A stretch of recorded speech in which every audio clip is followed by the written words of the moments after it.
টেক্কা ভাই, আজকে বাংলাদেশ এবং সাউথ আফ্রিকার ওয়ার্ল্ড কাপের দ্বিতীয় টি-20 ম্যাচ। আমরা প্রথম ম্যাচ কিন্তু জিতে মনটাকে অনেকটাই কনফিডেন্স রয়েছে। আমি জানি না এই ম্যাচে আজকে কি হবে, যেহেতু সাউথ আফ্রিকা বিরাট একটা শক্তিশালী দল।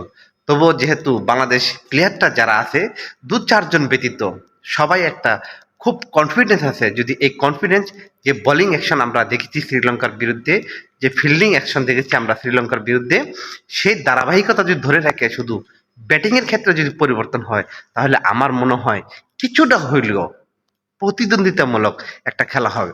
আর আজকে যদি বাংলাদেশ সাউথ আফ্রিকার সাথে জিতে যায়, তাহলে মোটামুটি ওয়ার্ল্ড কাপের দ্বিতীয় রাউন্ডে যাবে বাংলাদেশ, এমন একটা নিশ্চিত ভাবে ঠিকই বলা যায়।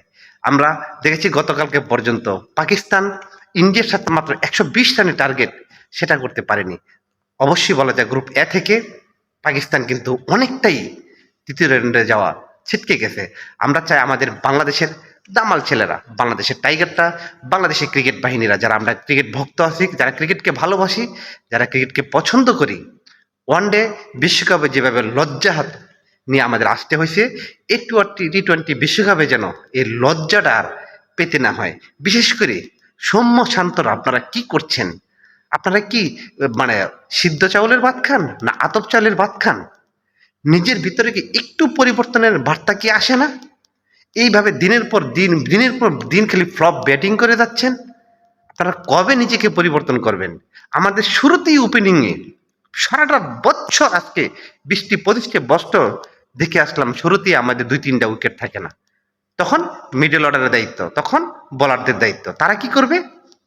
যদি আজকে 180-100-200 রান করতে হয়, যদি প্রথমেই 2-4টা উইকেট চলে যায়, বাকি দিনগুলো কিভাবে কাটবে? এই ম্যাচটা কি বের করা যায়? আমাদের প্রত্যেকটা ম্যাচে এরকম হার অনুভব করতে হয়। আর যখন খেলা দেখি বাংলাদেশের, তখনই মাথাটা জিমজিম করে, মাথার ঘাম সবগুলো ভেয়ে পড়ে, বুকটা শুধু দুরপুর দুরপুর এভাবে করতে থাকে। কোন সময় যেন হার্ট স্ট্রোক হয় শুধু খেলা দেখে, বাংলাদেশে ক্রিকেট খেলা দেখে।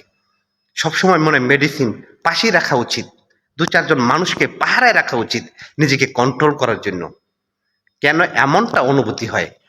একটু কনফার্ম, একটু কনফিডেন্স নিয়ে খেললে হয়তো আমরা একটু শান্তি পাই।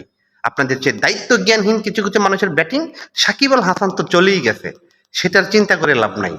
উনি ওনার পার্সোনালিটি চলে গেছে, উনি ওনার পলিটিক্সে চলে গেছে, খেলার প্রতি আর মনোযোগ নেই। কে বলবে এইসব কথা? এই রাস্তাটা, এই আস্তানার জায়গাটা, ওনার সাকিব আল হাসান জায়গাটা অন্য একজন নিতে পারতো, মেহেদি মিরাজ নিতে পারতো, কেন হয়নি? আজকে আমরা ক্রিকেট প্রিয়, আমাদের অনুভূতি নেই, কেন খেলা করেন?